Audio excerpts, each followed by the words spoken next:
Creo que es el momento de mantener la seriedad y el rigor y mantener la estabilidad en el gobierno valenciano. Lo demás sería de una irresponsabilidad que los ciudadanos tomarían buena nota de la misma. Ni rigor, ni seriositat, ni estabilitat. Ans al contrari. No has parat d'equivocar-te, Feijóo.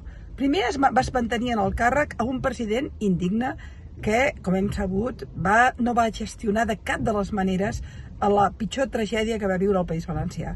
Després, durant un any, l'has mantingut malgrat les contradiccions i les mentides. I ara que seria l'hora de donar el vot en els ciutadans, perquè València ha canviat, no és la mateixa d'abans de la Dana, i té el dret, s'hauria de convocar eleccions, dones tot el poder, tot, a Vox. És Vox qui està decidint. T'estàs fent l'araquiri. És una autodestrucció. Vox decidirà tot a València. No ho podies fer pitjor, Feijóo. Això és un lideratge? Ets el líder o ets el becari?